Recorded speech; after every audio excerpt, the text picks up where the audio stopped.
Saving the Ninja Turtles. It's Monday morning.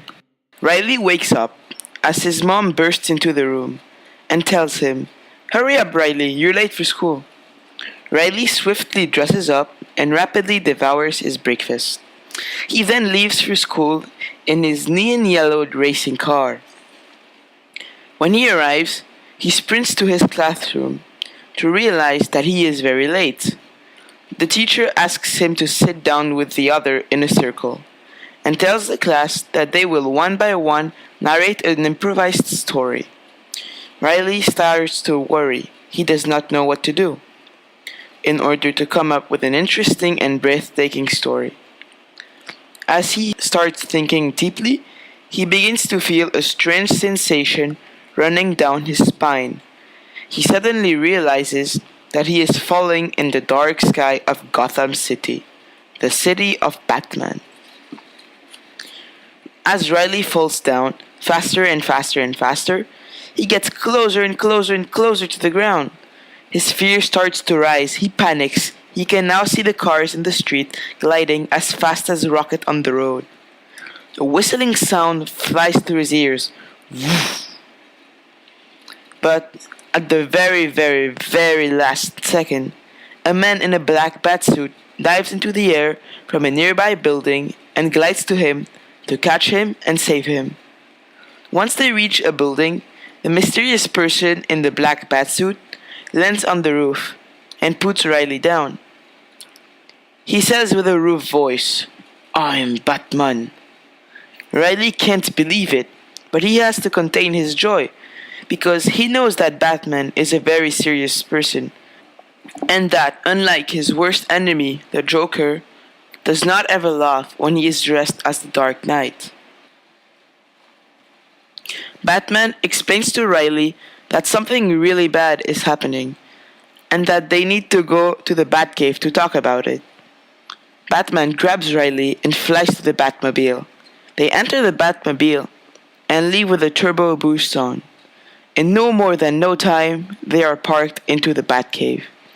Batman tells Riley to follow him to the computers. Riley does as he is told and joins his new ally in front of the computers and their very fancy, fascinating, futuristic screens. Batman informs him that the Ninja Turtles are in great danger and that his help is crucial to saving them. Batman calls Alfred his honorable and faithful servant. The superhero whispers him something in his ear, and Alfred says, "Of course, sir, I will do it."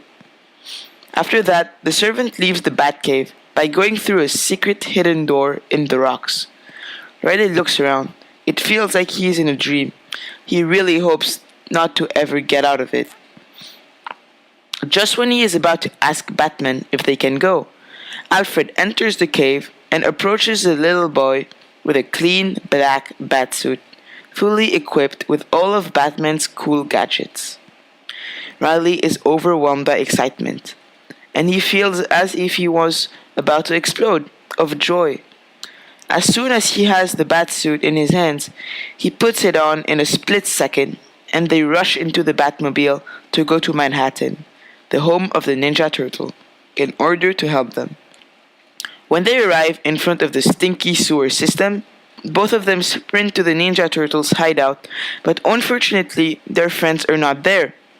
The only evidence of recent activity is some pieces of fresh 4-cheese pizza laying on their box in the central table. Riley is surprised because, knowing Michelangelo from watching cartoons on TV, he would never leave any kind of pizza on their box. His stomach would never allow him to do so. Riley takes a better look at the pizza and realizes that something is hidden under it. It is a note. Batman reads it out loud. "If you're reading this, you must be a true hero, because no one ever dares to go this far in the sewer system. We need your help to defeat the Red Bulls. Join us as fast as you can at the 4th Avenue in front of our favorite pizzeria." "Let's go," Riley shouts. "We must help our friends no matter what." And so they rush back to the Batmobile to further on rush to the 4th Avenue. As they arrive, Riley points to Batman a nearby explosion, followed by dark smoky clouds. They then sprint to the explosion where they find two terrifying Red Bulls fighting with the Ninja Turtles. Batman looks at Riley and tells him, "You're a superhero now. You know what to do."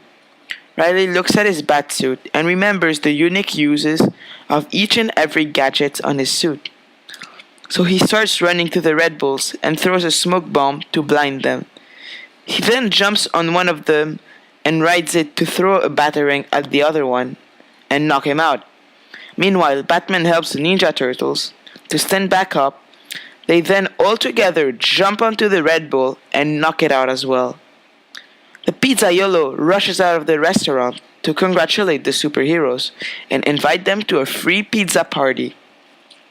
Riley and the superheroes talk, laugh, eat, and tell each other crazy stories. But Riley suddenly hears a familiar voice, and when he looks around himself, he isn't with his hero friends anymore. He is back in his classroom with his classmates.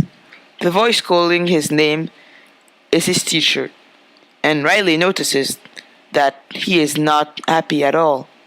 The teacher asks him to tell his improvised story to the class, guessing that since Riley was daydreaming, he would not have anything to tell.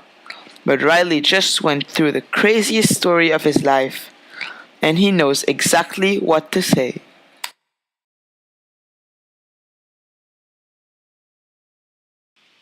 Hey Riley, thank you for working with me. It was really awesome. I made this story for you because when I was younger, I also loved the Ninja Turtles and Batman, and I really wanted someone to make a story about them just for me.